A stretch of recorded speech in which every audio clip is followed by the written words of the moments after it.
Welcome back my dear friends. स्वागत है आप सभी का आपके अपने YouTube channel Geeta's corner estate commerce में। और ये वीडियो लाने में कई दिन लग गए, तो इसके लिए सॉरी, लेकिन पूरी कोशिश रहती है आप लोगों के लिए टाइम पे वीडियो लेकर आ पाऊँ मैं। ठीक है, बिना टाइम वेस्ट करे करते हैं आज की वीडियो। आज की वीडियो बहुत ही इंपॉर्टेंट रहने वाली है, नेट वाले बच्चों के लिए भी, और जो एस्टेट की तैयारी कर रहे हैं उनके लिए तो है ही है। स्क्रीनिंग की जो तैयारी करें उन सभी के लिए ये वाली वीडियो जो है बहुत ही हेल्प करेगी। इससे पहले हम 2018 और 2019 का जो पेपर है, question paper HTET PGT commerce का जो पेपर है वो हम फुली एक्सप्लेनेशन के साथ सॉल्व कर चुके हैं। अभी हमारा जो क्वेश्चन पेपर है वो चला हुआ 2017, इसकी ये 5वीं वीडियो है। आज हम करने वाले 111 से लेके 115 तक के क्वेश्चन करते हैं स्टार्ट। ठीक है, अच्छे लगे तो लाइक करें, कमेंट करें, शेयर करें। चैनल पे नए हैं तो सबसे पहले सब्सक्राइब करें। ओके, फर्स्ट क्वेश्चन है ए relatively stable set of characteristics. Stable set of characteristics यानी कि जितनी भी करेक्टरिस्टिक्स है ना उनका पूरा सेट, वो क्या कहलाता है? That influence an individual's behaviour is known as. व्यक्ति विशेष के व्यवहार पर प्रभाव डालने वाले विशेषताओं के अपेक्षाकृत स्थायी समूह को क्या कहा जाता है? ठीक है, ये पता ही होगा जिसने भी एजुकेशन से बीएड जिसने सीरियसली करी है। क्या है, ऐसे तो आप सभी ने सीरियसली ही करी होगी। आई एम जस्ट जोकिंग, दिल पे ना ले मेरी बातों को। ठीक है, पर्सनैलिटी, इसे क्या कहते हैं? पर्सनैलिटी। सभी को पता है पर्सनैलिटी में क्या है। पहले क्या लिया जाता था? पर्सनैलिटी में सिर्फ और सिर्फ फिजिकल अपीयरेंस को लिया जाता था, लेकिन अब मॉडर्न कॉन्सेप्ट में पर्सनैलिटी में क्या लिया जाता है? पर्सनैलिटी में सब कुछ, फिजिकल अपीयरेंस कैसी है बंदे की, उठने बैठने का तरीका कैसा है, ठीक है, उसके देखो व्यक्तित्व के अंदर व्यक्ति की रुचि, इंटरेस्ट, उसका हैबिट, नेचर, भावना, उसके इमोशंस, आकांक्षाएं, शारीरिक गठन, फिजिकल अपीयरेंस है, इंटेलिजेंस है, उसके स्किल्स हैं और उसकी अचीवमेंट्स, सभी को संगठित रूप से लिया जाता है। सारी चीज़ें मिलकर एक बंदे की पर्सनैलिटी का निर्माण करती है। किसी भी इंडिविजुअल की पर्सनैलिटी इन्हीं साइकोफिजिकल क्वालिटीज़ का डायनामिक संगठन होता है। पर्सनैलिटी बदलती रहती है, डायनामिक संगठन, ये सारा संगठन जो है वो बदलता रहता है। ठीक है, स्किल्स जो है वो बदलते रहते हैं। जरूरी तो नहीं है ना कि किसी के अंदर एक स्किल है तो वो और स्किल्स अपने गेन नहीं कर सकता, बिल्कुल कर सकता है। अदर ऑप्शंस में हमारे पास आ जाएंगे। फर्स्ट है एटीट्यूड। एटीट्यूड क्या होता है? एटीट्यूड, अभिवृत्ति। एटीट्यूड देखो, we define an attitude as an organisation of concepts. Organisation, अब किस किस का ऑर्गेनाइजेशन कर रहे हैं? कॉन्सेप्ट का, बिलीफ का, हैबिट एंड मोटिव्स का, associated with a particular object. एक पर्टिकुलर ऑब्जेक्ट के लिए जितने भी कॉन्सेप्ट, बिलीफ, हैबिट और मोटिव्स है उन सभी के ऑर्गेनाइजेशन को, उन सभी को मिलाकर जो हमारा एटीट्यूड जो है वो बनता है। We define an attitude as an organisation of concept, belief, habits and motives associated with a particular object. किसी व्यक्ति, वस्तु या विचार के प्रति व्यक्ति किस प्रकार का व्यवहार करेगा, या बहुत कुछ उस व्यक्ति की उनके प्रति बनी अभिवृत्तियों पर निर्भर करता है। अगर किसी का किसी वस्तु के प्रति पॉजिटिव एटीट्यूड है तो वो उस वस्तु के प्रति आकर्षित होगा, अट्रैक्ट होगा, उसे पाने का प्रयत्न करेगा, और अगर नेगेटिव एटीट्यूड है तो वह उसे दूर भागेगा। ठीक है, सेकंड ऑप्शन है हमारा लर्निंग। फर्स्ट ऑप्शन हमारा पर्सनैलिटी, जिस पे हमने टिक किया। उसके बाद जो अदर ऑप्शन थे, हम अदर ऑप्शंस के साथ अपनी वीडियोस करते हैं, अपने क्वेश्चन पेपर को सोल्व करते हैं, और ये बहुत ही ज़रूरी है। जो भी कॉम्पिटिटिव एग्जाम की तैयारी कर रहे हैं, जो कोई भी अदर ऑप्शंस के साथ खेलता है ना, अदर ऑप्शंस के साथ जाता है, डीपली स्टडी करता है, तो वो ज़रूर सक्सेस होता है। और आप सभी लोग जो मेरे से जुड़े हुए हैं, मैं प्रेयर करूँगी कि आप सभी लोगों का एचटेट जो है क्लियर हो। एचटेट डिक्लेयर हो चुका है 2 और 3 जनवरी को, 2 और 3 जनवरी को एचटेट की डेट्स आ चुकी हैं, एप्लीकेशन जो शुरू हो चुकी है। अगला ऑप्शन है लर्निंग। लर्निंग क्या होता है? देखो, लर्निंग तो बच्चा पैदा होते ही सीखना जो है शुरू कर देता है। ठीक है, घर से ही बच्चे को मतलब जो सीखने की सारी प्रोसेस है वो बिल्कुल घर से ही शुरू हो जाती है। स्कूल के सारी उम्र चलती रहती है लर्निंग की प्रोसेस। लर्निंग कैसे होती है? एक्सपीरियंस के थ्रू भी होती है और ट्रेनिंग के थ्रू भी होती है। अब learning is the modification of behaviour through experience. Learning क्या होती है? लर्निंग के बाद लर्निंग के बाद ना बिहेवियर में चेंजेस आने जरूरी है। अगर बिहेवियर ही चेंज नहीं हुआ तो फिर वो कोई लर्निंग नहीं होती। सीखना एक ऐसी प्रक्रिया जिसके द्वारा व्यवहार में परिवर्तन आता है। एक बच्चा से दूसरे बच्चे के साथ गाली गलौज करता है, मारता पीटता है, उसको सिखाया जाता है कि नहीं बेटे गलत बात है, गलत बात है। बार बार सिखाएंगे जब तक कि उसके बिहेवियर में चेंज नहीं आ जाता। और जब वो सीख जाएगा कि नहीं सच में ये गलत बात है और वो नहीं करेगा ऐसे बिहेवियर, तभी हम कहेंगे कि वो उसने लर्निंग की है, उसने सीखा है। सीखने की सहायता से जीव या प्राणी वातावरण में परिवर्तनशील परिस्थितियों से समायोजन स्थापित करते हैं। जितने भी हमारी ये फ्लक्चुएटिंग कंडीशंस होती है उसके साथ एडजस्टमेंट करते हैं। लर्निंग एक ऐसी प्रोसेस है जो एक्सपीरियंस या ट्रेनिंग के थ्रू हमारे बिहेवियर में चेंजेस आते हैं, जिसके थ्रू, ठीक है। अब जैसे कि किसी की ट्रांसफ़र ही हो जाए और एक ऐसे माहौल में हो जाए, बिल्कुल बंदा नॉर्थ से साउथ में चला जाए, साउथ से नॉर्थ में चला जाए इंडिया में, तो वहाँ पे कितना सीखना पड़ेगा, ठीक है। क्योंकि बिल्कुल जैसे बोलते हैं ना कि भारत में तो खाना पीना भी अलग, एनवायरनमेंट अलग, सारी ही चीज़ें जो बदल जाती हैं। तो सीखना पड़ता है हमें, जैसे एनवायरनमेंट में हम रहते हैं उसी एनवायरनमेंट के अकॉर्डिंग अपने आप को ढालना पड़ता है। वो सारा लर्निंग के प्रोसेस में ही आता है। नेक्स्ट ऑप्शन है परसेप्शन, अवबोधन। अब अवबोधन क्या होता है? Perception, perception is the ability to notice और अंडरस्टैंड समथिंग, किसी भी चीज़ को समझना। परसेप्शन आता है, अवबोधन आता है। The perceptual process begins with receiving stimuli. Stimuli क्या होता है? सीखने के लिए जो मतलब जो चीज़ सीखने की ओर धकेलती है, कुछ भी स्टिमुली से रिस्पॉन्स जो है वो जुड़ा हुआ होता है। स्टिमुली आएगा तभी रिस्पॉन्स आएगा। जैसे अगर एक भूखे कुत्ते के आगे रोटी रखी होगी तो रोटी स्टिमुली होती है और उसके मुंह में उसको देखते ही लार आनी शुरू हो जाती है, ठीक है, वो उसका रिस्पॉन्स होता है। तो स्टिमुली क्या है? रिस्पॉन्स के लिए ज़रूरी होता है। तो the perceptual process begins with receiving stimuli from the environment. Environment के स्टिमुली से शुरू हो जाती है and ends with our interpretation of those stimuli. For example, किसी खाने की स्मेल से माँ के खाने की याद आना। कहीं होता है ना कि अगर हम किसी घर में गए हुए हमें स्मेल आते ही घर में है या फिर कहीं पे भी जैसे हॉस्टल वगैरह में रह रहे हैं, खाने की स्मेल से याद आता है, ओह बिल्कुल माँ के जैसा, माँ के खाने की जैसी खुशबू है, ठीक है। ये हमारा होता है perception. Perception is the ability to notice और अंडरस्टैंड समथिंग, किसी भी चीज़ को नोटिस करना, अंडरस्टैंड करना। नेक्स्ट क्वेश्चन है हमारा थ्योरी ऑफ मोटिवेशन। मोटिवेशन की थ्योरी, मोटिवेशन की थ्योरी मैं फर्स्ट वीडियो में ही सारी करवा चुकी हूँ।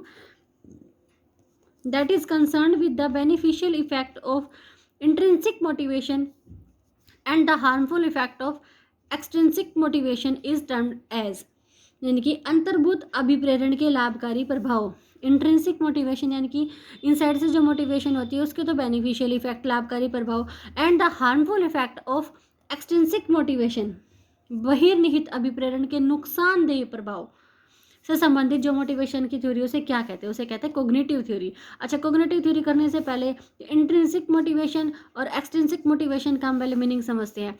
इंट्रिंसिक मोटिवेशन, देखो जो मोटिवेशन ना किसी दूसरे से नहीं मिलती, हमारे अंदर से ही आती है। किसी भी काम को करने की मोटिवेशन की, हाँ मेरे को करना चाहिए, मैं कर सकती हूँ, मैं कर सकता हूँ। मोटिवेशन दैट जनरेट इंटरनली, अंदर से जो मोटिवेशन आए। दिस में be due to accomplishment of task, और जो काम को देखकर काम के कारण उत्पन्न हो जाता है। कई बार क्या होता है ना, किसी काम में हमारा इंटरेस्ट होता है तो मोटिवेट हो जाता है, अरे वाह अब मेरे पसंद का काम है, ये तो मैं कर सकती हूँ। It is not dependent on the external factor. External factor का बिल्कुल कोई योगदान नहीं है, ना ही कोई आके हमें सलाह देता, ना ही कोई आके मोटिवेट करता कि ये तुम करो, तुम कर सकते हो, ऐसा कुछ नहीं है। When we do something of our own interest and happiness, जब हम खुद अपनी रुचि और अपनी खुशी के लिए कुछ करते हैं, then we find a self motivation also kind intrinsic motivation. तो इसे ही क्या बोलते हैं? Intrinsic motivation. एक्सट्रिंसिक मोटिवेशन क्या होती है? इसमें क्या आ जाएंगे? Tangible rewards associated with the job और वर्क। एक कर्मचारी, एक एम्प्लॉय अगर अच्छा काम करता है, उसके लिए उसे अगर बोनस दे दिया जाए, उसके लिए अगर उसे कुछ भी गिफ्ट हैम्पर दे दिया जाए उसकी कंपनी की तरफ से, तो ये क्या हो जाता है? Extrinsic motivation. Mostly financial in nature, financial ही होता है, फाइनेंशियल मतलब मॉनेटरी होता है, मौद्रिक रूप से होता है। लाइक बोनस, इंसेंटिव कहते हैं प्रोत्साहन राशि, किसी को मोटिवेट करने के लिए, एनकरेज करने के लिए जो दे दिया जाए, and other benefits. You can not control them, हमारा इसके ऊपर कोई कंट्रोल ही नहीं होता। This could be also feedback, working condition in the persons environment controlled by others, दूसरे ही इसे कंट्रोल करते हैं, ये मॉनिटरी नहीं होता, ठीक है। मॉनिटरी नॉन मॉनिटरी दोनों तरह से हो सकता है ये वाला। अब आते हैं कोग्निटिव थ्योरी। कोग्निटिव थ्योरी फिर होती क्या है? Cognitive theory is design to explain the effects of extrinsic factors on intrinsic motivation. जो इंटरनली जो मोटिवेशन है उसके ऊपर जो ये बाहरी तत्व हैं उनका क्या प्रभाव होता है, ये हमें दिखाती है cognitive theory. The theory says that when we get extrinsic rewards for any job in the organisation में जब भी हमें कुछ काम के लिए ये जो बाहरी जो रिवार्ड दिए जाते हैं, then the intrinsic motivation derived from the same job is likely to get reduced. तो जो हमारी इंटरनली मोटिवेशन है वो कम हो जाती है। ओके, अदर ऑप्शन में है सबसे पहला हमारा सेल्फ एफिशिएंसी थ्योरी। अब ये क्या होती है, अब देखो सेल्फ एफिशिएंसी क्या होती है। सबसे पहले तो बहुत इंपॉर्टेंट क्वेश्चन जो नेट के पेपर में भी पूछा जाता है कि सेल्फ एफिशिएंसी थ्योरी को क्या कहते हैं। इसका दूसरा नाम क्या है, सोशल कॉग्निटिव थ्योरी या social learning theory. Self efficiency को क्या कहते हैं, सोशल कॉग्निटिव थ्योरी या सोशल लर्निंग थ्योरी। अच्छा, सेल्फ एफिशिएंसी होती क्या है, it refers to an individual believe that he और she is capable of performing a task. Self efficiency पता है कि मैं कर सकती हूँ, मैं कर सकता हूँ, उसे विश्वास होता है अपने ऊपर कि वो ये काम कर सकता है। The higher your self efficacy, जितनी ज़्यादा सेल्फ एफिकेसी होगी, the more confidence you have in your ability to succeed in a task. किसी भी काम को करने में आपकी योग्यता जो है, आपका कॉन्फिडेंस बहुत ज़्यादा होगा, आप उस काम को कर पाएंगे। नेक्स्ट थ्योरी हमारी self determination theory. Self determination theory क्या होती है, it is an important concept. Self determination, खुद से ही डिसाइड कर लिया सब कुछ, कि refer to each person's ability to make choice and manage their own life. खुद ही बंदे की चॉइस जो है वो डिसाइड हो जाती है कि उसे क्या पसंद है क्या पसंद नहीं है, उसे पता है सब कुछ। मैनेज देयर ओन लाइफ, अपनी लाइफ को लोग अपनी चॉइस के अकॉर्डिंग फिर मैनेज भी करते हैं। It allows people to feel that they have control over their choices and lives. ये लोगों को सेल्फ डिटर्मिनेशन जो है वो लोगों को, it allows people to feel that, लोगों को फील कराता है कि वो अपनी चॉइसेस को कैसे कंट्रोल कर सकते हैं और ऐसे अपना जीवन जो है कैसे अपनी चॉइस के अकॉर्डिंग जी सकते हैं। Self determination theory suggest that people are motivated to grow and change by 3 innate and universal psychological needs. अब सेल्फ डिटर्मिनेशन थ्योरी क्या कहती है कि लोग मोटिवेट होते हैं ग्रो करने के लिए 3 जो साइकोलॉजिकल नीड्स हैं, 3 इनेट जो साइकोलॉजिकल नीड्स है उससे। अब ये क्वेश्चन भी आ सकता है कि सेल्फ डिटर्मिनेशन थ्योरी की 3 जो ये साइकोलॉजिकल नीड्स है वो कौन सी है। फर्स्ट क्या आती है, कॉम्पिटेंस, क्षमता, किसी भी काम को करने की कैपेबिलिटी। कनेक्शन एंड रिलेटेडनेस, जिनके काम करते हुए बंदे को लगता है कि दूसरों के साथ उसके कनेक्शन अच्छे हैं और घर जैसा माहौल बिल्कुल उसे लगता है, अपनापन लगता है, तो वो अच्छे से मोटिवेट होता है और अच्छे से काम कर पाते हैं। ऑटोनॉमी क्या होती है, खुद से ही डिसीजन लिए जाते हैं सारे। तो ये तीनों चीज़ें अगर किसी भी इंडिविजुअल में है तो वो सेल्फ डिटरमाइंड होगा, यानी कि खुद से ही सारी बातों का निश्चय कर सकेगा, उसका मोटिवेशनल लेवल बढ़ेगा।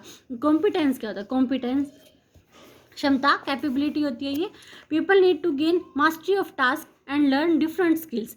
देखो किसी भी काम को करने में मास्टरी है और उसे अलग अलग तरह के स्किल्स भी आते हैं काम को करने की, यानी कि उसके अंदर पूरी कैपेबिलिटी है, तो मोटिवेशनल लेवल क्या होगा, हाई होगा और वो अच्छे से काम को कर पाएगा। When people feel that they have the skills needed for success, लोगों को पता है कि they have the skills, उनके पास वो स्किल्स हैं जो कि सफल होने के लिए ज़रूरी हैं, तो भी वो अच्छे से काम को कर पाएंगे, मोटिवेट होंगे वो और बहुत अच्छे से काम को पूरा कर पाएंगे। They always take actions, they will help them to achieve their goals, और वो वाले एक्शंस वो ले पाते हैं जो हेल्प करते हैं उनके गोल को अचीव करने में। नेक्स्ट है हमारा कनेक्शन और रिलेटेडनेस। कनेक्शन और relatedness, people need to experience a sense of belonging and attachment to other people. देखो लोगों के साथ, दूसरे लोगों के साथ काम करते हुए अगर अटैचमेंट है, अगर बिलोंगिंगनेस है, मतलब अच्छे से उनके बीच में अच्छे संबंध हैं, तो वो काम अच्छे से कर पाते हैं। Individual feel more motivated in organisation when there is feeling of attachment with other peer group. Peer group क्या होता है, अपने जो कलीग्स हैं वो वाला ग्रुप, अपने साथ में काम करने वाले लोग हैं। तो इंडिविजुअल फील मोर मोटिवेटेड, लोग ज़्यादा मोटिवेटेड होते हैं ऑर्गेनाइजेशन में जब वो उन्हें फील होता है अटैचमेंट अपने पीयर ग्रुप के साथ। अगर अच्छे से उठते बैठते हंसी मजाक करते हैं अपने पीयर ग्रुप के साथ, तो वो और भी अच्छे से मोटिवेट होकर अपना काम कर पाते हैं। लेकिन अगर किसी ऑर्गेनाइजेशन में ऐसे लड़ाई झगड़ा होता है तो वहाँ पे लोग ढंग से काम ही नहीं कर पाते। नेक्स्ट है ऑटोनॉमी। ये हम तीनों क्या करें, कॉम्पिटेंस, रिलेटेडनेस या कनेक्शन और ऑटोनॉमी, ये तीनों है सेल्फ डिटर्मिनेशन थ्योरी के psychological factors. It means a feeling of independence while doing any work. Autonomy क्या होती है, एक ऐसी फीलिंग, इंडिपेंडेंस की फीलिंग, कोई भी काम करते हुए कि रोकने टोकने वाला कोई नहीं है, जो करना है मुझे ही करना है, तो अच्छे से सोच समझ के काम किया जाएगा। People need to feel in control of their own behaviour and goals. अपना बिहेवियर ही कंट्रोल कर रहे हैं और अपना बिहेवियर ही उन्हें कंट्रोल कर रहा है अपने गोल को अचीव करने में।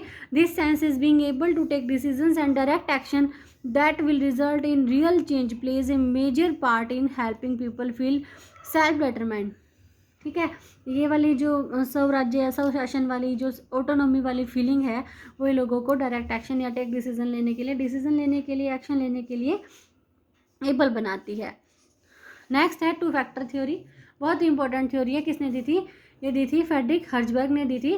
दो इसमें फैक्टर काम करते हैं, हाइजीनिक और मोटिवेशनल, इसीलिए इसे टू फैक्टर थ्योरी बोला जाता है। It is also called a motivational hygienic theory. इसका पूरा नाम क्या है?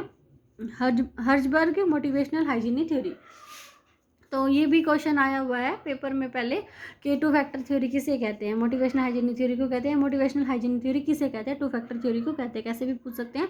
ही आस्क पीपल, ही मतलब कौन? फ्रेडरिक हर्जबर्ग ने क्या करा था, लोगों से पूछा था कि जब आप काम करते हो तो कब वो अच्छा महसूस करते हैं और कब वो बुरा महसूस करते हैं। तो यहाँ पे मोटिवेशनल फैक्टर होता है कि भाई जब भी बंदा कोई ये काम करता है तो उसे काम करने के लिए इंस्पायर करने वाले जो फैक्टर है वो कौन कौन से हो सकते हैं? दो हो सकते हैं, एक मोटिवेशनल फैक्टर और एक हाइजीनिक फैक्टर। मोटिवेशनल फैक्टर में क्या होते हैं? अचीवमेंट, उसकी उपलब्धियाँ, रिकग्निशन, उसकी पहचान, वर्क इटसेल्फ, वो स्वयं कार्य की पहचान, रिस्पॉन्सिबिलिटी क्या है? Advancement and growth. Motivational factor. Second हम करेंगे हाइजीनिक फैक्टर। लेकिन एक बार नेट में क्या क्वेश्चन आया था कि बताओ इसमें से कौन सा मोटिवेशनल फैक्टर नहीं है। तो यहाँ से 3 फैक्टर उठा रखे थे और एक फैक्टर दे रखा था वर्किंग कंडीशंस। वर्किंग कंडीशन हमारा आता है हाइजीनिक फैक्टर में, तो वर्किंग कंडीशन पर टिक करना था।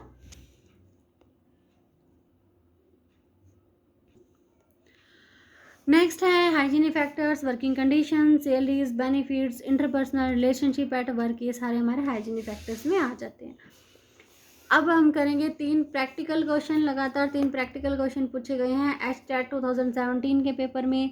A box contain 5 white and 4 black balls, 3 balls are drawn at random, find the probability that they are all white all black, 2 balls are white and 1 is black। कैसे solve करेंगे इसको? देखो 5 सिक्की 3, 5 मतलब सारी की सारी वाइट बॉल हैं, तो 5 वाइट बॉल है, उसमें से मैं निकालें 3 बॉल्स। 5 सिक्की 3 डिवाइडेड बाय 9 सिक्की 3, 9 मतलब टोटल बॉल्स 9 सिक्की 3। ये हमारा क्वेश्चन फैक्टोरियल से सोल्व करेंगे। 5 factorial divided by 3 factorial into 5 minus 3 factorial, ऐसे करके जब सोल्व करा तो आंसर आ गया है 5/42।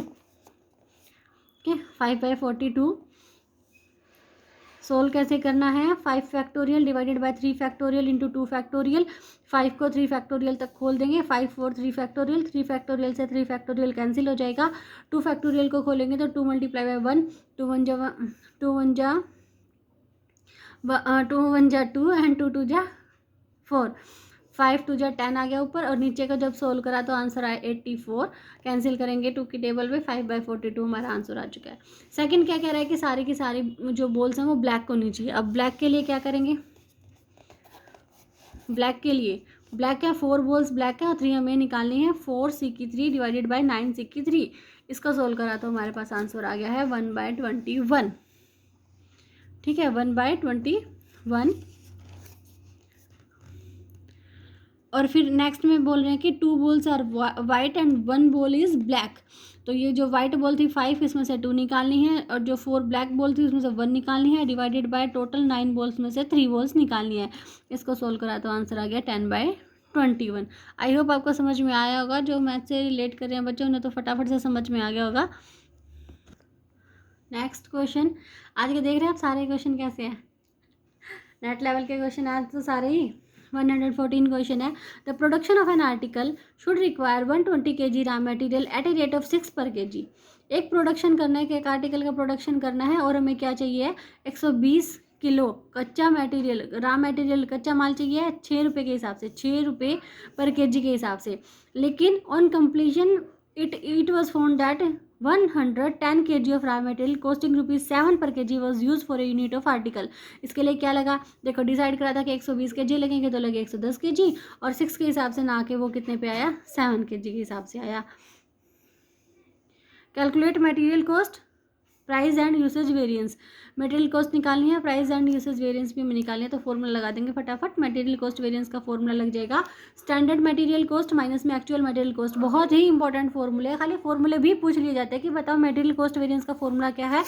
मटेरियल प्राइस वेरिएंस का फॉर्मूला क्या है, मटेरियल यूसेज वेरिएंस का फॉर्मूला क्या है। और ये तीनों ही वेरिएंस जो है कई बार पूछे गए हैं नेट के पेपर, इसमें एचटेट के पेपर में। मटेरियल कॉस्ट वेरिएंस का फॉर्मूला है स्टैंडर्ड मटेरियल कॉस्ट माइनस में एक्चुअल मटेरियल कॉस्ट। कॉस्ट कैसे निकलती है, प्राइस मल्टीप्लाई बाय क्वांटिटी। ठीक है, सबसे पहले स्टैंडर्ड इन्होंने क्या डिसाइड करा था कि 120 किलो चाहिए, 6 रुपये के हिसाब से चाहिए। 120 मल्टीप्लाई बाय 6 करेंगे तो स्टैंडर्ड मटेरियल कॉस्ट आ जाएगी, और माइनस में एक्चुअल मटेरियल कॉस्ट कैसे आएगी, एक्चुअल में लगा क्या है 110 kg 7 रुपये के हिसाब से। 110 मल्टीप्लाई बाय 7, 720 माइनस 770, ये तो आंसर माइनस में आ गया, तो इसके आगे लिख देंगे ए।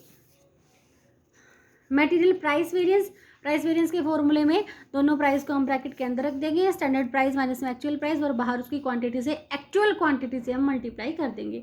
एक्चुअल में क्वांटिटी कितने लगी 110 kg, स्टैंडर्ड प्राइस कितना है 6 रुपये, और एक्चुअल प्राइस कितना है 7 रुपये। 6 माइनस 7 फिर से माइनस में आंसर आ रहा है, माइनस में आ रहा है तो फिर से ये लिख देंगे। नेक्स्ट है material usage variance. Usage variance में मतलब क्या है कि भाई कितना यूज़ हुआ है, कितनी क्वांटिटी यूज़ हुई है, तो अब क्वांटिटी ब्रैकेट में आ जाएगी और बाहर आएगा प्राइस। देखो प्राइस अंदर था तो बाहर थी एक्चुअल क्वांटिटी, और अब क्वांटिटी अंदर है तो बाहर आ जाएगा standard price. Okay, standard price है 6 रुपये, स्टैंडर्ड क्वांटिटी है 120 kg, और माइनस में एक्चुअल क्वांटिटी है अपनी 110 kg। तो ₹6 मल्टीप्लाई बाय 10। अब हमारा आंसर जो है फेवरेबल आया है, तो ब्रैकेट में F लिख देंगे। आज का last question, last but not least question, +2 accountancy से आया है, इश्यू ऑफ शेयर वाले चैप्टर से क्वेश्चन आया है। Modern limited issued A prospectus for applying for 2000 shares. क्या मॉडर्न लिमिटेड ने इशू करा है प्रोस्पेक्टस 2000 शेयर के लिए। रिसीव्ड एप्लीकेशन फॉर 3000 शेयर, 3000 अंशों के लिए उनके पास एप्लीकेशंस आ गई हैं। The applicants for 2400 shares were allotted shares on pro rata basis. ठीक है, 2400 को तो आवंटित किया गया है, अनुपातिक आवंटन किया गया है, प्रोराटा अलॉटमेंट किया गया है। अगर कह रहा है विवेक जिसको अलॉटेड किए गए थे 40 शेयर्स, तो बताओ उसने अप्लाई कितने के लिए करा था। तो सबसे पहले हम क्या लिखेंगे कि इस साइड में अप्लाइड लिखा है, यहाँ पे अलॉटेड लिखा है। अप्लाइड कितने थे 3000 बनते थे टोटल, और अलॉटेड कितने करने थे उनको 2000। लेकिन 2400 को तो 2000 दे दिए। ठीक है, 2400 को प्रोराटा अलॉटमेंट करी गई है, 2400 को 2000 दे दिया, 600 को नील कर दिया। अब कह रहा है कि 40 जो है वो अगर अलॉटेड है, यानी कि इस वाले ग्रुप में है अलॉटेड की 2 वैल्यूज हमारे पास है, तो इक्वेशन में हम इसको आगे रखेंगे। If allotted 2000 then applied 2400, if allotted 1 then applied is equal to 2400 divided by 2000, और if allotted 40 shares then applied is equal to 2400 divided by 2000 multiply by 40, 48 shares. This is our answer. ये थी आज के 5 क्वेश्चन। फ्रेंड्स, आई होप आपको समझ में आए होंगे, नहीं आए तो दोबारा से वीडियो देख लीजिए। ठीक है, जल्दी ही मैं अपने सारे जो क्वेश्चन पेपर सोल्व हुए हैं इनकी PDF मैं आपको दूंगी।